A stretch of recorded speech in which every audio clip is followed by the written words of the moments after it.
اور ان کو دیکھ کے رک گیا۔ یہ بات ہرن کی فطرت کے بالکل خلاف ہے، کیونکہ ہرن انسانوں کو دیکھ کر بھاگتا ہے۔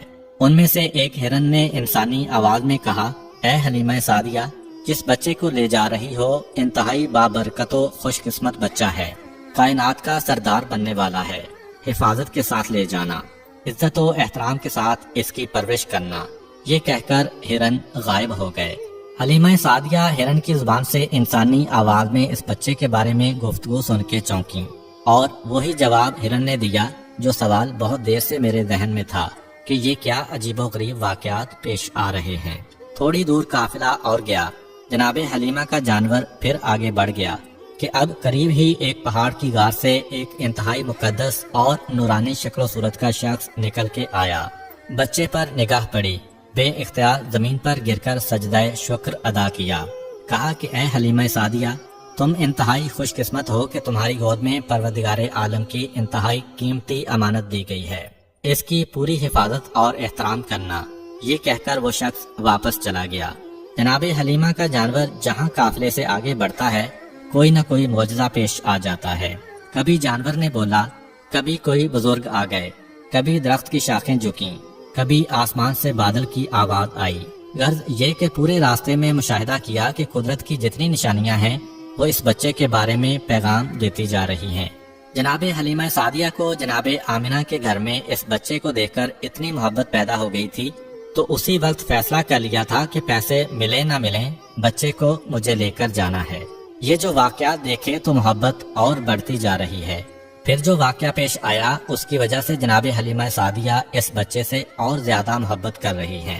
ماں ہونے کے ناطے جناب حلیمہ سعدیہ کے لیے ایک مشکل مرحلہ تھا، مگر اس مرحلے سے بہرحال گزرنا تو تھا کہ جناب حلیمہ کا ایک سینہ بالکل سوکھا ہوا ہے اور دوسرے میں اتنا کم دودھ ہے کہ اپنا بچہ پیٹ بھر کر نہیں پی سکتا۔ اب یہ بچہ تو اجرت پہ لے کے آئی ہیں، اپنے بچے کو بھوکا رکھ کے یا جانوروں کا دودھ پلا کے گزارا کرنا ہے، مگر اس لانے والے بچے کو اپنا دودھ پلانا ہے۔ یہ پریشانی تو ہے ماں کے ذہن میں کہ کس طریقے سے میں اس منزل سے گزروں گی، مگر اس وقت یہ دیکھ کر محبت حد سے زیادہ بڑھ گئی کہ جب یہ بچہ آیا، حلیمہ سعدیہ کا احسان نہیں لیا، حلیمہ سعدیہ پر احسان کیا ہے کہ جب دودھ پلانے کا وقت آیا، حلیمہ سعدیہ نے یہ چاہا کہ اپنے بائیں سینے سے دودھ پلائیں، مگر بچے نے منہ پھیر لیا، دائیں سینے کی جانب رخ کیا۔ کئی مرتبہ کوشش کی، جب یہ دیکھا کہ بچہ نہیں مان رہا تو ایک مرتبہ بچے کو مخاطب کیا، جس طرح ناسمجھ بچے سے آدمی گفتگو کرتا ہے۔ کہا کہ ٹھیک ہے، تم اپنی ضد پوری کر لو، لیکن تمہیں یہاں سے پیٹ بھرنے کے لیے کوئی چیز نہیں ملے گی۔ البتہ یہ دیکھ کر حیران ہو گئیں کہ جیسے ہی اس بچے نے سیدھے سینے کو منہ میں لیا، اس میں سے دودھ جاری ہو گیا، اور اتنی کثرت سے دودھ جاری ہوا کہ دوسرے سینے سے بھی حلیمہ سعدیہ کا اپنا بچہ جو آج تک بھوکا چلا آ رہا تھا، آج پیٹ بھر کے دودھ پی رہا ہے۔ جناب حلیمہ سعدیہ نے بچے کو ہاتھ پہ لیا۔ کتنا بابرکت بچہ ہے کہ آیا تو اپنی غذا خود لے کے آیا، اور میرے بچے کے دودھ میں کمی نہیں ہونے دی، بلکہ اسے اور بھی زیادہ دودھ مہیا کر دیا۔ پروردگار کی سنت ہے کہ اپنے حبیب پر کسی کا احسان نہیں ہونے دینا ہے، بلکہ حبیب کی وجہ سے دوسروں پر احسان ہونا ہے۔ اس مسئلے پر علماء نے یہ بات بھی کہی ہے کہ بے شک پیغمبر اسلام نے حضرت حلیمہ سعدیہ کے سینے سے دودھ پیا، لیکن دراصل اس کا انتظام اللہ تعالیٰ کی طرف سے تھا، کیونکہ اس سینے میں دودھ جاری ہوا جو سوکھا ہوا تھا۔ چنانچہ اللہ تعالیٰ نے جناب حلیمہ کے سینے کو ایک برتن قرار دیا، اور پیغمبر اسلام کو پلایا جانے والا دودھ ان کے جسم کا جزو نہیں تھا، بلکہ اللہ تعالیٰ کی طرف سے جاری کیا گیا تھا۔ اس بات سے وہ اعتراض بھی ختم ہو گیا جو حضرت موسیٰ علیہ السلام کی قوم کی طرف سے ہو سکتا ہے کہ جب حضرت موسیٰ علیہ السلام بچپن میں فرعون کے محل میں پہنچے تھے تو آپ پر سب کا دودھ حرام کیا گیا تھا، اور ان کی والدہ نے انہیں دودھ پلایا تھا، اور یہ تو انبیاء کے سردار ہیں، انہیں کیوں غیر عورت کا دودھ پلایا گیا؟ سفر تمام ہوا اور جناب حلیمہ سعدیہ اس بچے کو لے کر اپنے گھر پہنچی۔ تاریخ میں لکھا ہے کہ جب بچے کو گھر میں لٹایا گیا تو جناب حلیمہ کی سواری وہ گدی 3 مرتبہ بستر رسول کے گرد طواف کرتی ہے، اور پھر پیشانی کو زمین پہ رکھ کر انسانی آواز میں کہتی ہے کہ اے سردار انبیاء، میں آپ کی احسان مند ہوں کہ آپ کی وجہ سے میری بیماری ختم ہو گئی۔ حلیمہ سعدیہ پھر چونکی، پھر ایک معجزہ دیکھا کہ اب سمجھ میں آیا کہ یہ ذات اس جانور کی بیماری ختم کرنے کا سبب بنی تھی۔ اور پھر تو ایسے واقعات، ایسے مشاہدات مسلسل پیش آتے رہے کہ حلیمہ سعدیہ حیران ہو کر سوچ رہی تھی کہ جس بچے کو میں بادل نخواستہ اور مجبوراً لینے گئی تھی وہ میرے لیے کتنا بابرکت ثابت ہوا۔ یہ بات ذہن میں رہے کہ پیغمبر اسلام اس وقت حلیمہ سعدیہ کے گھر تشریف لائے تھے جب ان کے پورے قبیلے میں قحط تھا۔ جناب حلیمہ سعدیہ کہتی ہیں کہ ہم مکے سے اجرت میں پیسے نہیں غلہ لے کے آئے تھے، تو قحط میں انسانوں کے لیے خوراک مشکل تھی تو جانوروں کو کیا کھلا سکتے تھے، مگر پھر بھی اپنے جانوروں کو اپنے ہاتھ سے تو نہیں مار سکتے۔ روزانہ صبح کو اپنے جانوروں کو قبیلے کے چاروں طرف چرنے کے لیے بھیج دیتے ہیں، اور عجیب بات یہ ہے کہ سارے قبیلے کے جانور بھوکے واپس آ رہے ہیں۔ اگر کسی کو خوراک مل بھی گئی تو فقط اتنی کہ مرنے نہ پائیں، مگر بھوکے رہ جاتے ہیں، روز بروز کمزور ہو رہے ہیں، اور میرے جانور انہی جانوروں کے ساتھ جا رہے ہیں، لیکن وہ جب واپس آتے ہیں پیٹ بھرے ہوئے آتے ہیں، جسم فربا سے فربا ہوتا جا رہا ہے۔ سارا قبیلہ حیران ہے کہ سارے جانور ایک ساتھ ہی ایک جگہ پہ جا رہے ہیں، لیکن سارے قبیلے کے جانور کمزور ہوتے جا رہے ہیں، اور حلیمہ سعدیہ کے جانوروں کے ساتھ اتنی برکت۔ جناب حلیمہ سعدیہ کہتی ہیں کہ جب یہ بچہ میرے گھر میں آیا اس وقت میرے گھر میں بھیڑ بکریاں، اونٹ اور باقی جانور ملا کر کل 22 جانور تھے، اور جب 5 سال بعد یہ بچہ ہمارے گھر سے گیا تو ہمارے جانوروں کی تعداد 1020 ہو چکی تھی۔ پیغمبر اسلام اس گھر میں جتنا عرصہ رہے احسان نہیں لیا، بلکہ حلیمہ سعدیہ اور ان کے قبیلے پر احسان کیا ہے۔ جناب حلیمہ مزید کہتی ہیں کہ مجھے اس بچے کا کوئی کام سر انجام نہ دینا پڑا۔ جب کبھی میں ارادہ کرتی کہ آج اس کے بالوں میں کنگھی کروں اور میں یہ دیکھتی کہ اس کے بالوں میں کنگھی ہو چکی ہے، جب ارادہ کرتی کہ اس کا چہرہ دھوؤں تو دیکھتی کہ اس کا چہرہ پہلے سے دھلا ہوتا، جب کبھی یہ ارادہ کرتی کہ آج اس کا لباس بدلنا ہے تو لباس پہلے سے بدلا ہوا ہوتا۔ میں حیران ہوا کرتی کہ یہ سارے کام کون انجام دے کے جاتا ہے، کون ہے، کس وقت آتا ہے، مجھے پتہ بھی نہیں چلتا۔ اور مسئلہ فقط حلیمہ سعدیہ کے گھر تک نہیں، حلیمہ سعدیہ کو تو برکت ملی ہی، مگر سارا قبیلہ پیغمبر اسلام سے متاثر ہو رہا ہے۔ یہی وجہ ہے کہ ان 5 سالوں میں یہودی پورا زور لگا رہے ہیں کہ پتہ تو چلے بچہ گیا تو گیا کہاں، مگر انہیں ذرہ برابر بھی خبر نہ مل سکی، فقط اس لیے کہ حلیمہ سعدیہ کا سارا قبیلہ پیغمبر اسلام پہ جان چھڑکتا ہے، پیغمبر اسلام سے محبت کرتا ہے۔ اور سبب یہ ہے کہ جناب حلیمہ کہتی ہیں کہ پہلے دن میں اس بچے کو لے کر اپنے قبیلے کے اس درخت کے پاس گئی جو سوکھا ہوا تھا۔ میں اس بچے کو لے کے اس درخت کے نیچے بیٹھی اور ہم نے دیکھا کہ خود بخود اس درخت پہ پتے آ گئے، سرسبز و شاداب ہو گیا اور پھل لگ گئے۔ اور فقط درخت کا مسئلہ نہیں ہے، جس کے گھر میں اس بچے کو لے کر جاؤں وہ گھر خوشحال ہو جاتا ہے، جو اس بچے کے قریب آ جائے اس کی قسمت ہی بدل جاتی ہے۔ یہاں تک کہ ہمارے قبیلے کی جو سب سے غریب عورت تھی، اتنی غریب تھی کہ اس کا لقب پڑ گیا ام المساکین، سارے مسکینوں کی ماں، یعنی سب سے غریب اور فقیر عورت۔ صرف ایک مرتبہ وہ میرے گھر میں کچھ مانگنے آئی، میرے گھر سے جب اسے کچھ نہ مل سکا اور وہ جانے لگی تو چلتے چلتے اس کی نگاہ اس بچے پر پڑ گئی۔ 14ویں رات کے چاند کی طرح اس کا چہرہ چمک رہا ہے۔ خود بخود وہ آگے بڑھی اور پیغمبر اسلام کی پیشانی کو بوسہ دیا۔ ایک عرصہ نہیں گزرا تھا کہ وہ ہمارے قبیلے کی مالدار ترین عورتوں میں شمار ہونے لگی۔ اسے اس بات کا احساس بھی تھا کہ یہ تبدیلی کس وجہ سے آئی ہے، چنانچہ اب وہ صبح شام آتی ہے اور اس بچے کے تلوے اپنی آنکھوں سے ملتی ہے۔ تو اب پورا قبیلہ کسی نہ کسی طرح پیغمبر اسلام سے استفادہ کر رہا ہے، اور سارے قبیلے کی برکتیں بڑھتی جا رہی ہیں، اور سارا قبیلہ پیغمبر اسلام سے محبت کرنے والا ہے۔ عجیب و غریب باتیں دیکھ رہے ہیں مگر کسی کو نہیں بتا رہے ہیں۔ پیغمبر اسلام درخت کے قریب سے گزریں تو اگر سوکھا ہوا درخت ہے تو وہ سرسبز و شاداب ہو جائے، سرسبز و شاداب درخت ہے تو اس کے سبزے میں اور اضافہ ہو جائے۔ کسی نہر کے قریب سے گزریں، اگر سوکھی نہر ہے تو پانی جاری ہو جائے، اگر پانی جاری ہے تو پانی کی مقدار بڑھ جائے۔ جس کے کھیت کے قریب سے گزریں اس کی فصل کئی گنا بڑھ جائے۔ اس کے ساتھ ساتھ ان کے جانوروں کی تعداد بھی بڑھ رہی ہے، اور عرب میں اس وقت جانوروں کو سونے چاندی سے بھی زیادہ قیمتی سمجھا جاتا تھا، مگر جہاں جانوروں کی تعداد زیادہ ہو رہی ہے وہاں پر ان کے دشمن بھی زیادہ ہوتے جا رہے ہیں۔ چنانچہ عرب کے صحرا میں بھیڑیے بڑی کثرت کے ساتھ تھے، اور ہر قبیلے کا مسئلہ یہ ہوتا تھا کہ اپنے جانوروں کو بھیڑیے سے کیسے بچایا جائے۔ پیغمبر اسلام کے آنے سے انسانوں کو تو برکتیں ملیں، مگر کسی جانور کو بھی نقصان نہیں پہنچ سکتا ہے۔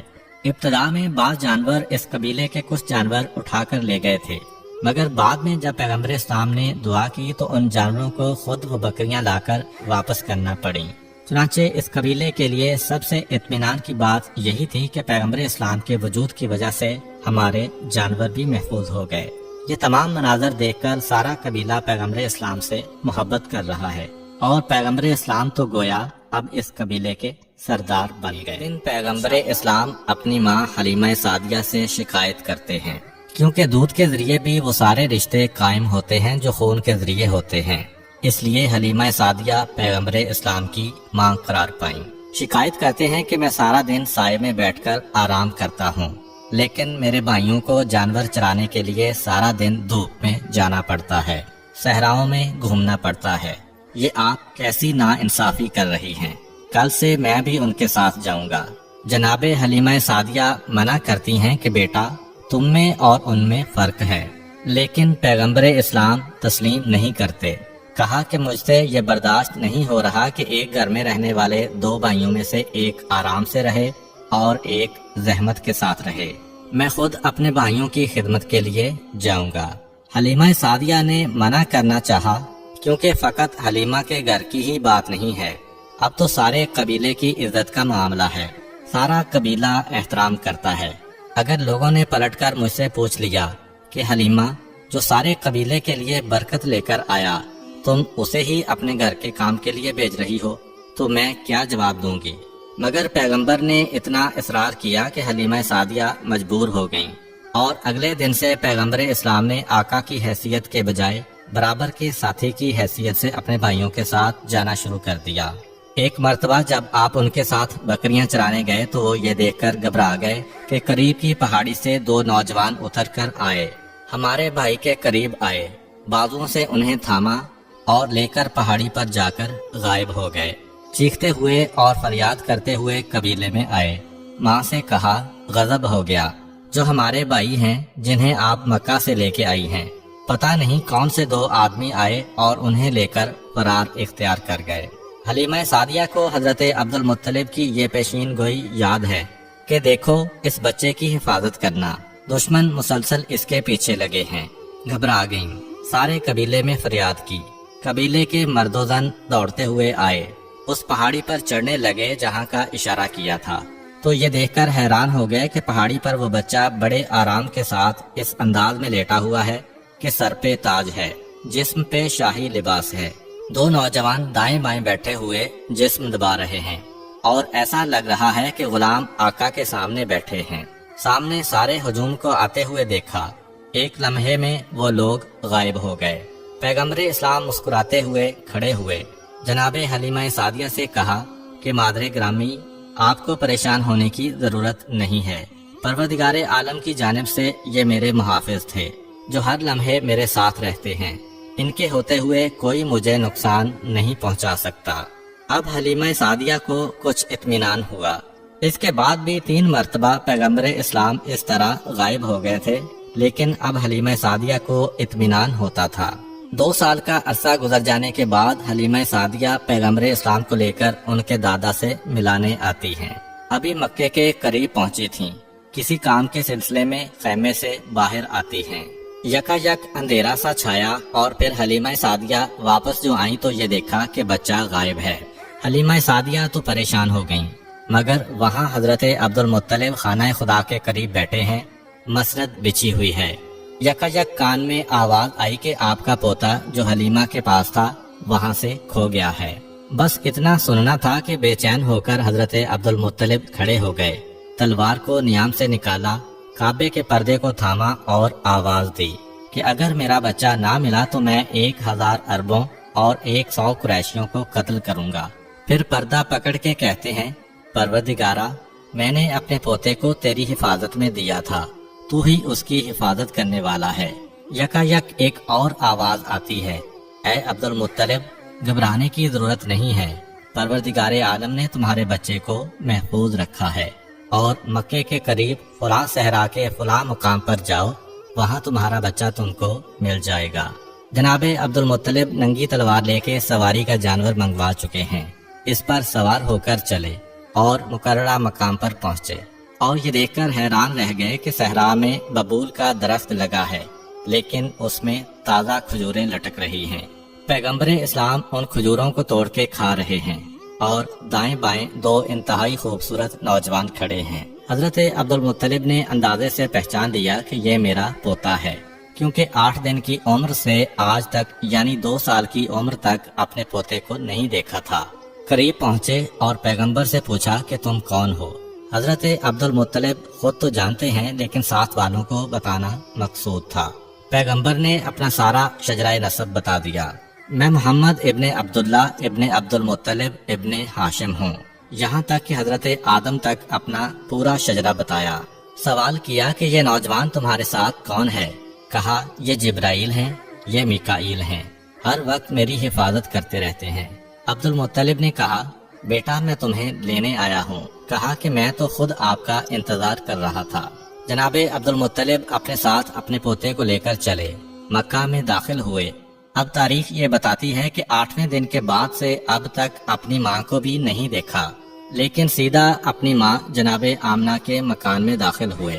قریش کی ساری عورتیں جمع ہیں، جناب آمنہ رو رہی ہیں اور انہیں تسلی دی جا رہی ہے، کیونکہ جناب آمنہ کو صرف یہ خبر ملی تھی کہ آپ کا لخت جگر صحرا میں کھو گیا ہے۔ پیغمبر اسلام بالکل اس طرح سے کہ جیسے پہچانتے ہوں کہ میری ماں کون ہے، عورتوں کے ہجوم میں داخل ہوئے اور سیدھے اپنی ماں کی گود میں جا کے بیٹھ گئے۔ ساری عورتیں حیران و پریشان ہیں کہ جس نے 8 دن کے بعد سے اپنی ماں کو نہیں دیکھا، مگر کس انداز سے اور کس یقین کے ساتھ اپنی ماں کی گود میں پہنچا ہے۔ جناب عبد المطلب نے حلیمہ سعدیہ کو بلایا کہ دیکھو تمہیں اس کی حفاظت اور بڑھا دینا ہے۔ یہ اس لیے ہے کہ آج مکہ میں بعض یہودی آئے ہوئے ہیں، اگر یہ واقعہ انہوں نے دیکھ لیا تو انہیں پتہ چل جائے گا کہ یہ بچہ کہاں ہے۔ حلیمہ سعدیہ نے وعدہ کیا کہ اپنی جان سے زیادہ اس بچے کی حفاظت کروں گی۔ پیغمبر کو لے کر واپس اپنے قبیلے میں گئیں، یہاں تک کہ 5 سال گزر گئے۔ اب حلیمہ سعدیہ پیغمبر اسلام کو لے کے آتی ہیں۔ معاہدے کی میعاد پوری ہو چکی ہے۔ خود جناب عبد المطلب اور جناب آمنہ بھی اپنے لال کے فراق میں تڑپ رہے ہیں۔ حلیمہ سعدیہ کو انعام دے کر رخصت کیا گیا۔ اب پیغمبر اسلام اپنی ماں اور دادا کی آغوش میں آ گئے۔ تاریخ بتاتی ہے کہ 1 سال اپنی ماں کے ساتھ اور رہے، یہاں تک کہ رسول خدا کی عمر 6 سال کی ہوئی۔ جب رسول خدا کی عمر 6 سال کی ہوئی تو رات کو خواب میں جناب آمنہ نے اپنے شوہر عبداللہ کو دیکھا۔ ایک مرتبہ تڑپ اٹھیں، صبح آنکھ کھلی تو اپنے سسر جناب عبد المطلب کے پاس آتی ہیں اور آنے کے بعد اجازت طلب کرتی ہیں کہ میں مدینہ جانا چاہتی ہوں، وہاں پر میرے ماموں بھی ہیں اور میرے ماموں کے بیٹے بھی، اور وہیں پر میرے مرحوم شوہر کی قبر بھی ہے، میں ان کی قبر کی زیارت کرنا چاہتی ہوں۔ چنانچہ جناب عبد المطلب کی طرف سے اجازت ملنے کے بعد جناب آمنہ اپنے بیٹے اور اپنی ایک کنیز جناب ام ایمن اور سواری کے 2 اونٹ اور ضرورت کا سامان لیتی ہیں۔ یہ مختصر سا قافلہ مکے سے مدینہ کے لیے روانہ ہوتا ہے۔ سفر طے کرنے کے بعد یہ قافلہ مدینہ میں قبیلہ بنو نجار میں پہنچا۔ یہ خاندان پیغمبر اسلام کا ننیال خاندان ہے، اور یہی وہ قبیلہ تھا کہ جب حضرت رسول خدا صلی اللہ علیہ وآلہ وسلم مکہ سے ہجرت کر کے مدینہ آئے تو اس قبیلے کی بچیوں نے آپ کو خوش آمدید کہنے کے لیے مشہور و معروف قصیدہ طلع البدر علینا پڑھا تھا۔ تاریخ بتاتی ہے کہ جناب آمنہ 1 مہینے تک اس قبیلے میں رہیں، اسی مکان میں ہی ٹھہری جہاں حضرت عبداللہ کی قبر مبارک تھی۔ کچھ عرصہ وہاں گزارنے کے بعد واپسی کا ارادہ کیا، مدینے سے مکہ کے لیے روانہ ہوئیں۔ مدینے سے تقریباً 100 کلومیٹر کے فاصلے پر پہنچی کہ مقام ابوا آ گیا۔ یہی وہ مقام ہے جہاں حضرت آمنہ اتنی بیمار ہو گئیں کہ آگے سفر کرنے کی ہمت نہ رہی۔ مختصر سا قافلہ روکا گیا۔ جناب آمنہ کی بیماری بڑھتی جا رہی تھی، یہاں تک کہ جناب آمنہ کا یہیں پر انتقال ہو گیا۔ 6 سال کی عمر میں پیغمبر اسلام کو باپ کے بعد ماں کی جدائی کا صدمہ بھی برداشت کرنا پڑا۔ جناب آمنہ کو بڑے احترام کے ساتھ اس مقام پر دفن کیا گیا اور جناب ام ایمن 6 سال کے اس بچے کو اپنی گود میں لے کر مکے کی جانب واپس چلیں۔ تاریخ کہتی ہے کہ پیغمبر اسلام کو اپنی والدہ اور ان کی قبر ہمیشہ یاد رہی، اسی لیے جب صلح حدیبیہ کے لیے پیغمبر اسلام مکہ جا رہے تھے تو اس وقت اسی مقام ابوا کے قریب سے گزر ہوا۔ چنانچہ وہاں سے گزرتے ہوئے پیغمبر اسلام نے کہا کہ قافلے کا رخ موڑا جائے، مجھے اپنی ماں کی یاد آ رہی ہے، میں اپنی ماں کی قبر کی زیارت کرنا چاہتا ہوں۔ پیغمبر اسلام اپنی ماں کی قبر پر پہنچتے ہیں اور زاروں قطار روتے ہیں۔ بہرحال جناب ام ایمن 6 سال کے اس بچے کو لے کر مکہ پہنچی اور ان کو ان کے دادا حضرت عبد المطلب کے سپرد کیا۔ 118 سال کی عمر ہے جناب عبد المطلب کی، ضعیفی کا عالم ہے، لیکن پیغمبر اسلام کو اپنی کفالت میں لیا۔ 1 سال تک پیغمبر جناب عبد المطلب کے پاس رہے اور اسی سال میں وہ واقعہ پیش آیا جو ہم نے اپنی پچھلی ویڈیو میں بیان کیا تھا۔ یہودیوں نے رسول خدا کی دعوت کی اور یہ ارادہ کیا کہ حرام کھلا کر دیکھیں کہ یہ رسول ہے کہ نہیں، اور ناکام ہو گئے۔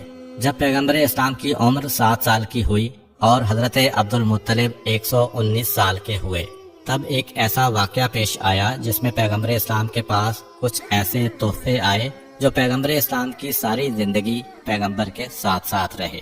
وہ واقعہ یہ تھا کہ اسی زمانے میں یمن کے حاکم سیف نے مکے پر قبضہ کر لیا اور مکے کو اپنی حکومت میں شامل کر لیا۔ جناب عبد المطلب ان دنوں مکہ میں نہیں تھے۔ جب واپس آئے تو پتہ چلا کہ یہ واقعہ پیش آیا ہے۔ مکے والوں کی سلامتی عبد المطلب اپنی ذمہ داری سمجھتے ہیں۔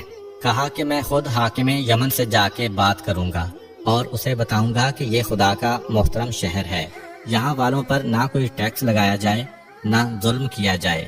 اپنے ایک مختصر سے وفد کو تیار کیا اور مکہ سے یمن چلے۔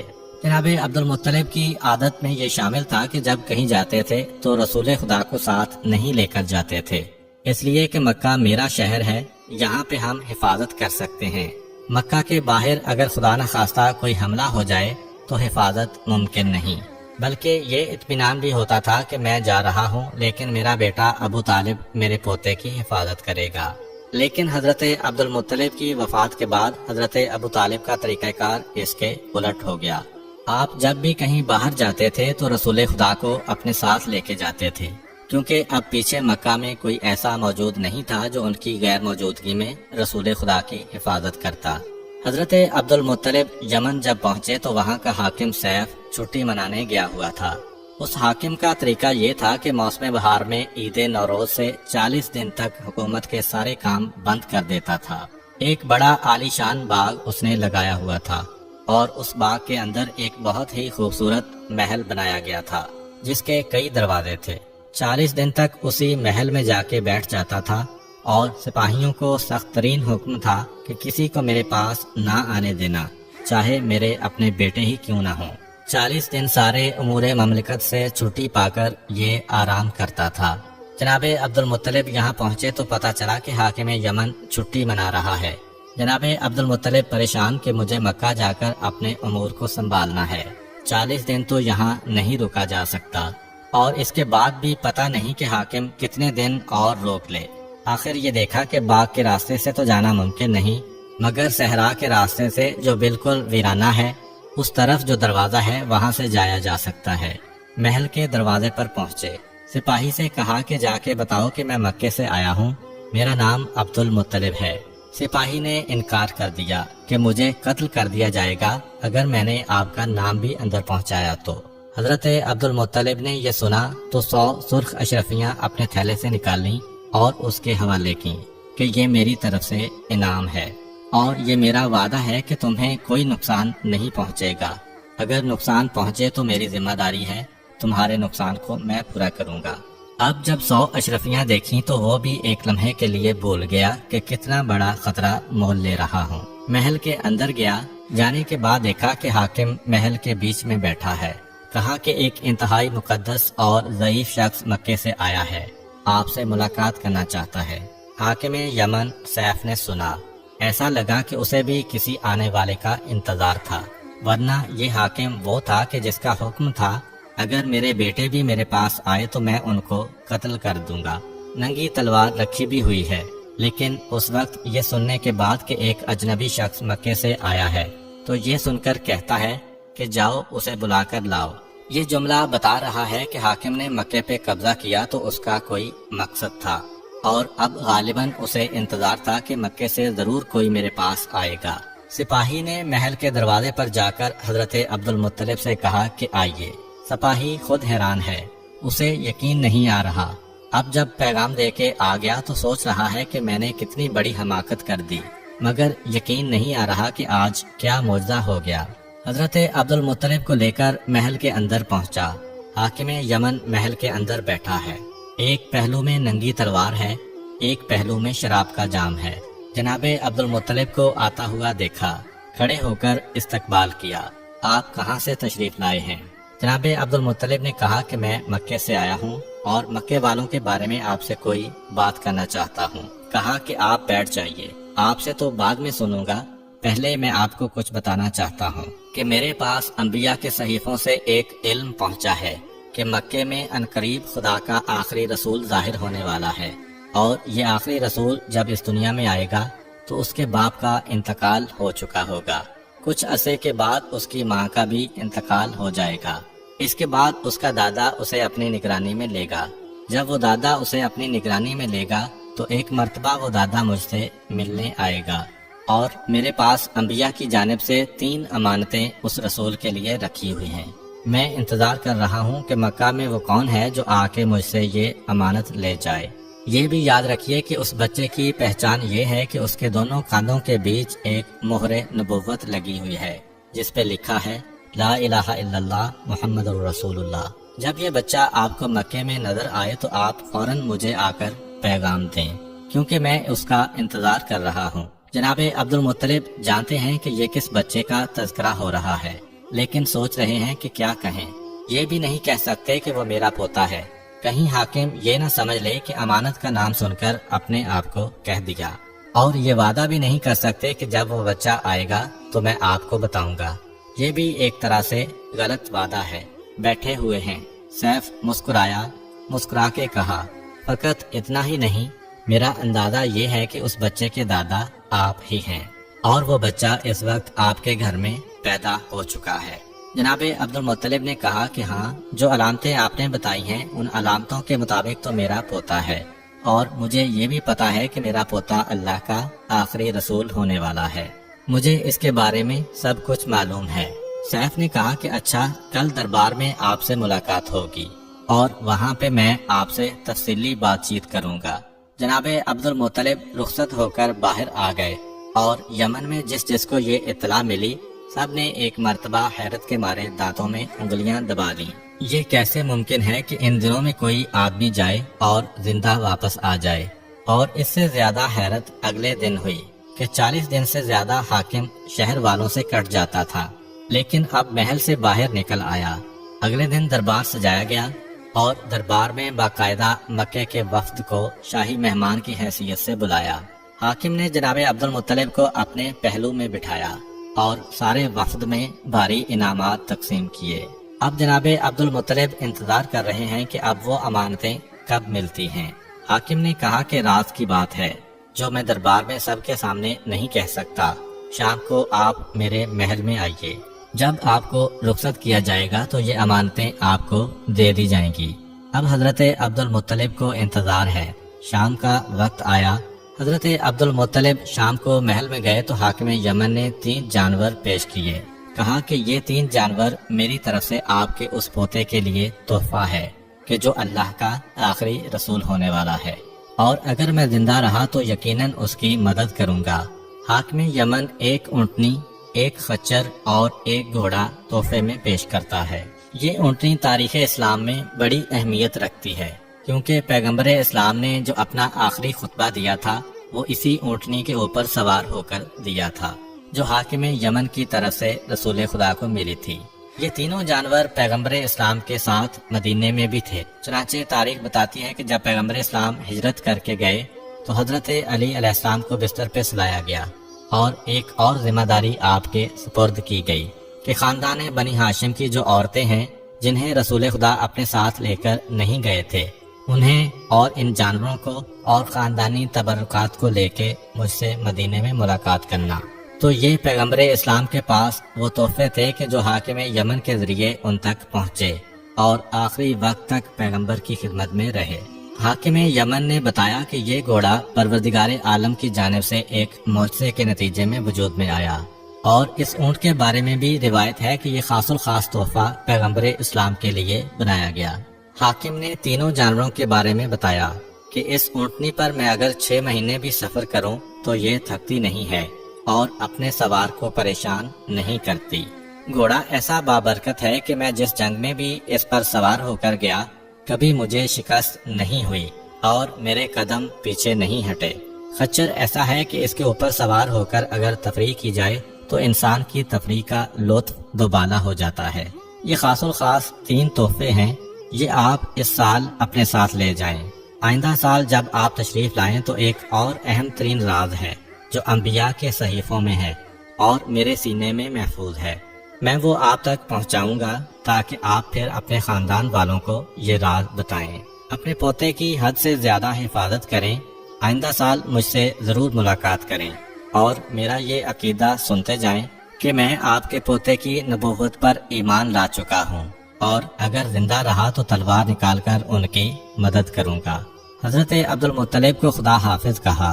حضرت عبد المطلب انتہائی خوشی کے عالم میں واپس آ رہے ہیں۔ مکہ کے قریب پہنچتے ہیں۔ ایک مرتبہ مکہ والوں کو پتہ چلا کہ ہمارے سردار حاکم یمن سے بات چیت کر کے آ رہے ہیں۔ سارا مکہ استقبال کے لیے نکلا۔ پیغمبر اسلام ساتھ ہیں، مگر راستے میں ایک جگہ پتھر پر بیٹھ گئے اور مکے والے آگے بڑھ گئے۔ جیسے ہی یہ استقبالیہ ہجوم حضرت عبد المطلب کے پاس پہنچا تو حضرت عبد المطلب نے کسی کو نہیں دیکھا۔ پہلا سوال کیا کہ میرا پوتا کہاں ہے؟ اب لوگ ایک دوسرے کو دیکھ رہے ہیں۔ پتہ چلا کہ وہ تو راستے میں ایک جگہ آرام کے لیے بیٹھ گئے تھے۔ ہم آگے نکل آئے۔ جناب عبد المطلب نے کہا کہ میں کسی سے ملاقات نہیں کروں گا جب تک کہ اپنے عبداللہ کی نشانی کی زیارت نہ کر لوں۔ سب کو ہٹا کر آگے بڑھے اور خود پیغمبر اسلام کے پاس پہنچے۔ کہا کہ یہ 3 تحفے میں تمہارے لیے لایا ہوں۔ پیغمبر اسلام نے انتہائی خوشی کے ساتھ ان تحفوں کو قبول کیا۔ حاکم یمن کو دعا دی اور اس کے بعد ساری زندگی یہ تحفے پیغمبر کے ساتھ ساتھ رہے۔ یہ پیغمبر اسلام کی عمر کے 7ویں سال کا واقعہ ہے۔ 1 سال گزرا، پیغمبر اسلام 8 سال کے ہو گئے۔ اسی دوران مکہ میں قحط پڑا اور ایسا قحط کہ لوگ دانے دانے کو محتاج ہوتے جا رہے تھے۔ حضرت ہاشم کی ایک پوتی تھی، یعنی پیغمبر اسلام کی رشتے کی پھوپھی۔ انہوں نے ایک مرتبہ خواب میں یہ دیکھا کہ جب تک تم عبداللہ کے یتیم کے ذریعے سے دعا نہیں مانگو گے اس وقت تک مکہ والوں کی پریشانی دور نہیں ہو سکتی۔ خاندان بنو ہاشم کے لیے تو یہ کوئی مسئلہ ہی نہ تھا۔ اگلے دن یہ خواب جب مکہ میں پھیلا تو سب تیار ہو گئے۔ پیغمبر اسلام کو آگے آگے لے کر چلے اور مکہ کے باہر جا کر پیغمبر نے دعا مانگی۔ بارش تو ہوئی مگر ابو جہل وغیرہ جو پہلے ہی سے حسد کے مارے تڑپے جا رہے تھے کہ سارے اعزازات اس خاندان کو مل رہے ہیں، ایک مرتبہ ان کے حسد میں اور اضافہ ہوتا چلا گیا۔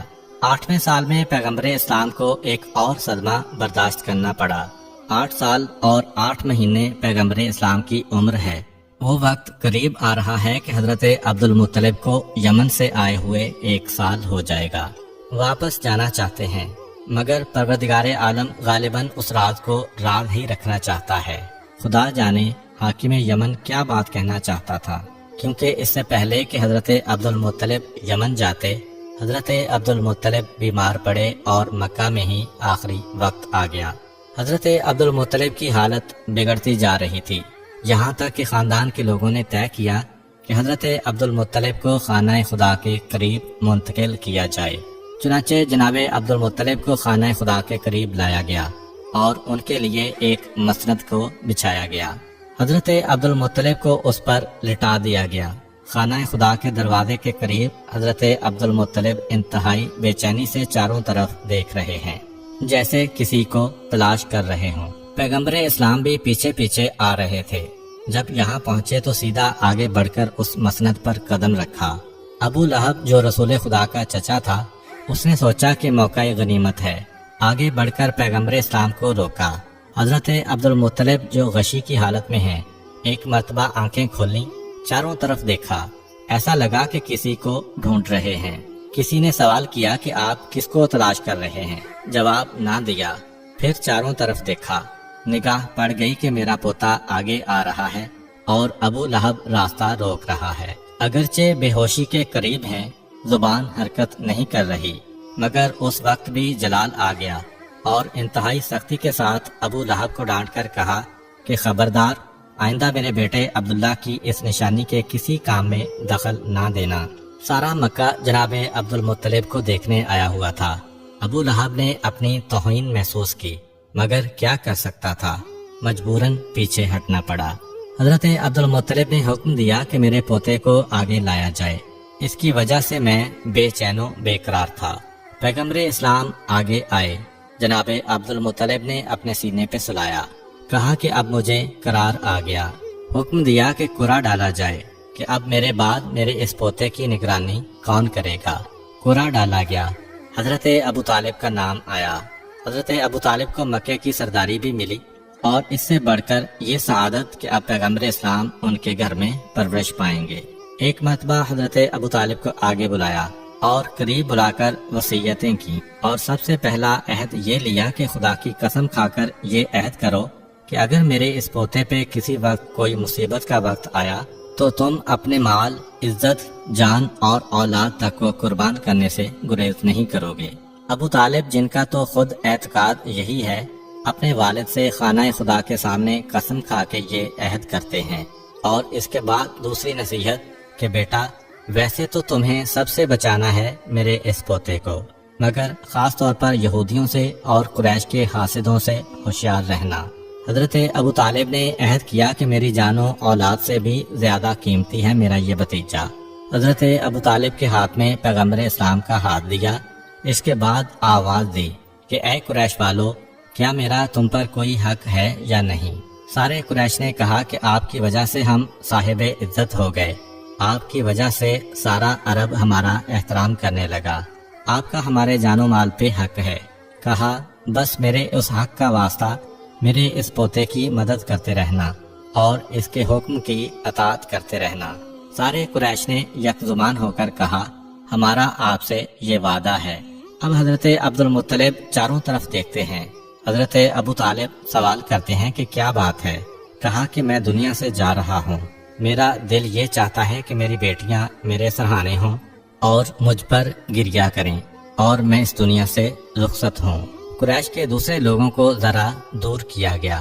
حضرت عبد المطلب کی 6 بیٹیاں تھیں، یعنی پیغمبر اسلام کی 6 پھوپھیاں تھیں، ان سب کو بلایا گیا۔